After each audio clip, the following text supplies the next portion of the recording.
So, here's why I'm taking a step back from YouTube and Twitter. It's not that I don't care. I love talking about wrestling. I love doing reviews and music and expressing my opinions on particular topics. Okay. But with YouTube and Twitter, they've gotten real toxic. What I heard, the wrestling community has gotten real toxic. I have to take a step back and figure out where I want to go.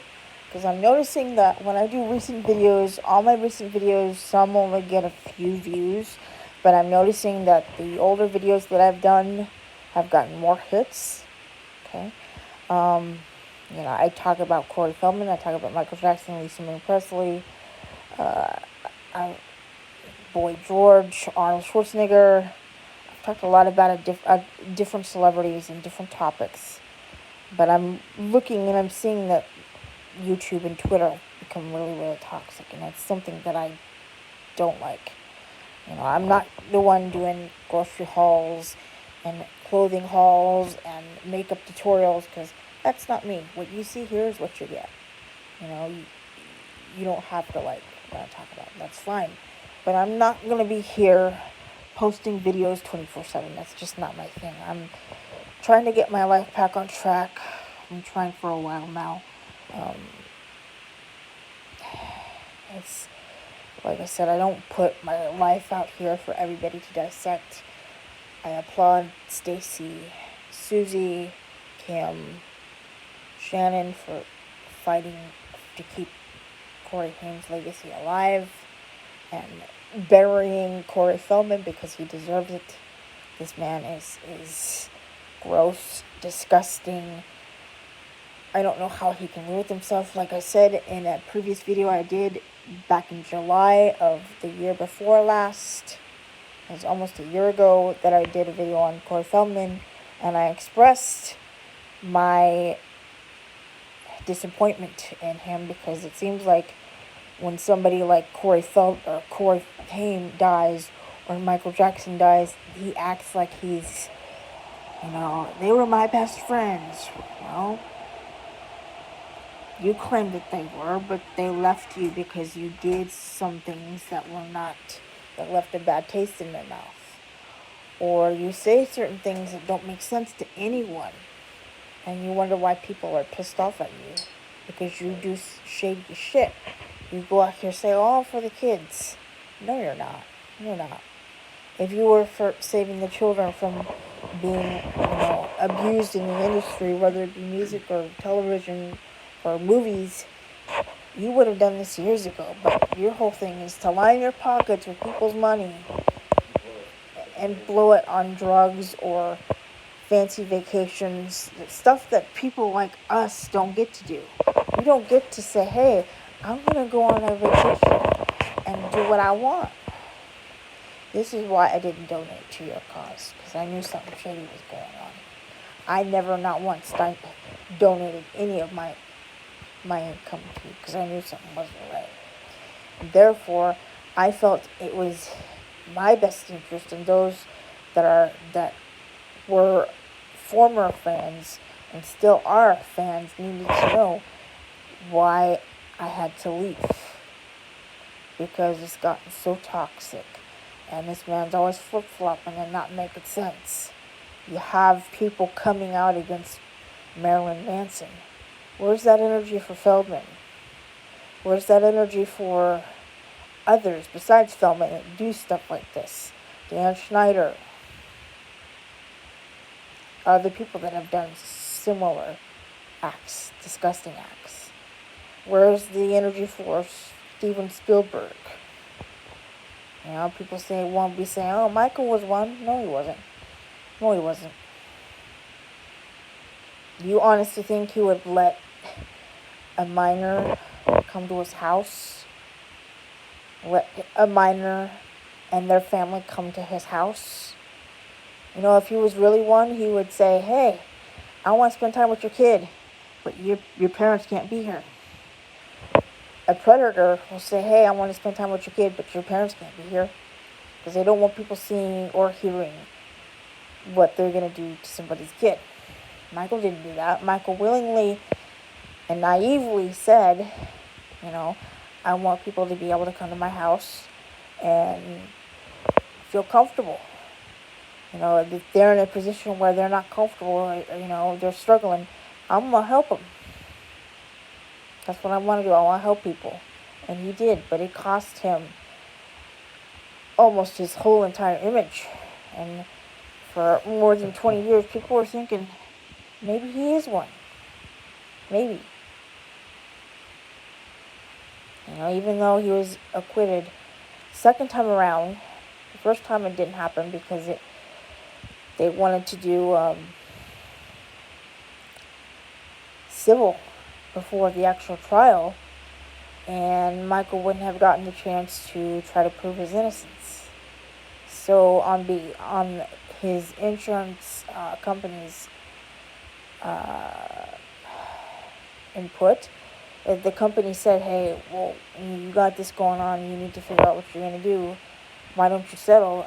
And he took that advice and he settled. He looked back on it after he was acquitted in 2005 and said, yeah, that wasn't the right thing to do. I shouldn't have done that. You know. And he wanted to come back and do one final show as a performer on stage and then go do something else, which is what I wish he would have done. I wish he would have, you know, did those 10 shows.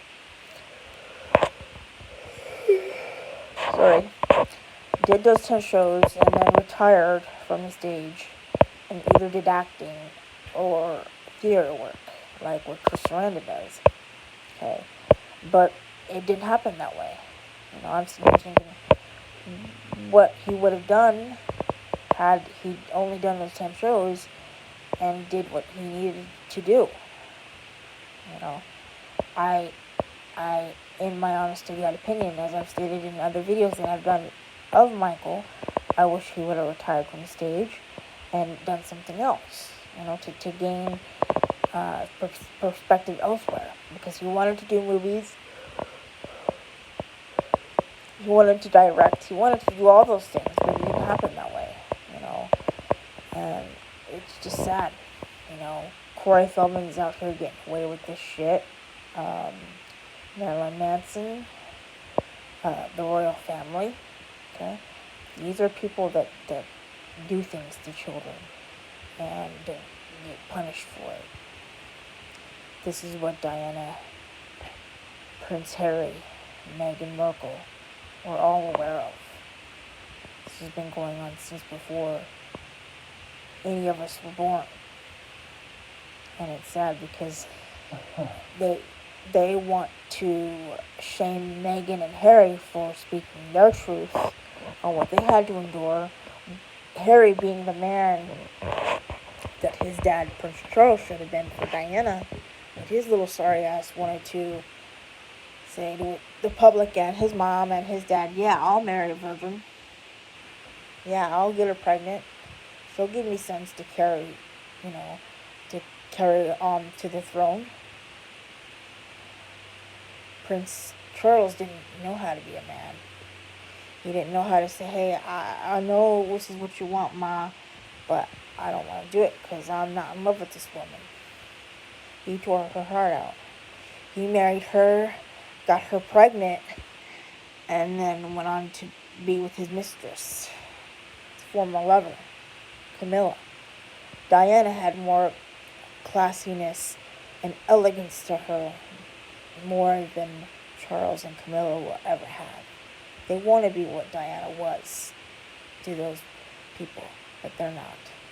They're scathing, evil, nasty people. You know, it's sick and disgusting. You know, Harry doing for Meghan what Charles should have done for Diana. He didn't want to do that. He wanted to have his cake and eat it too. Don't do that. You know, I don't get it. And while we're on the subject of famous people,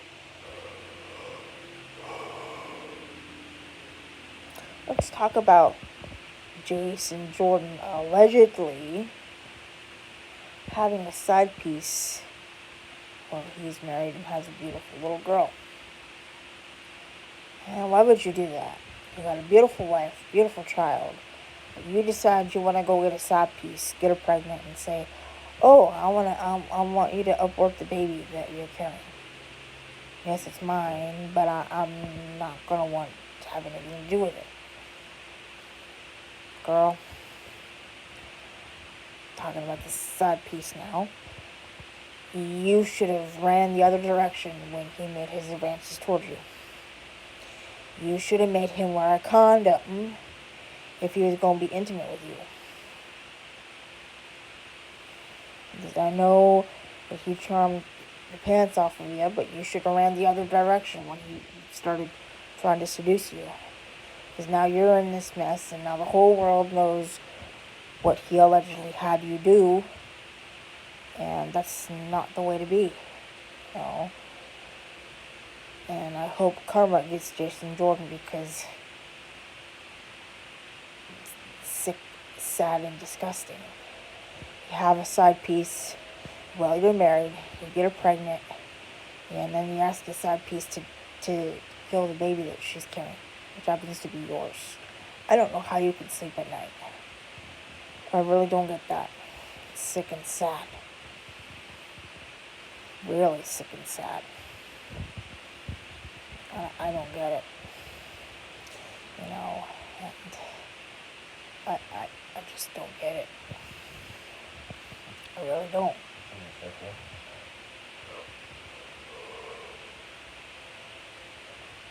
You know.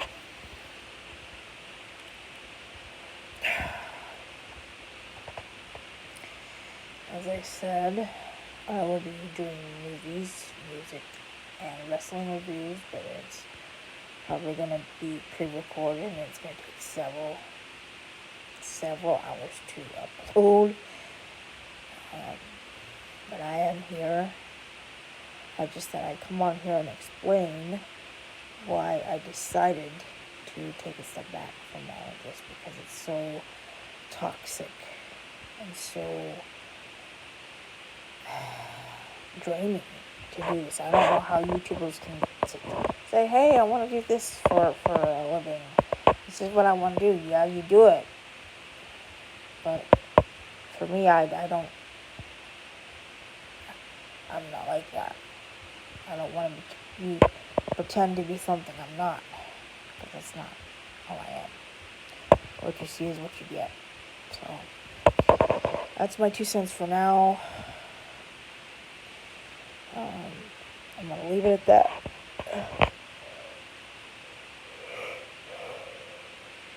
And I'll see you guys later.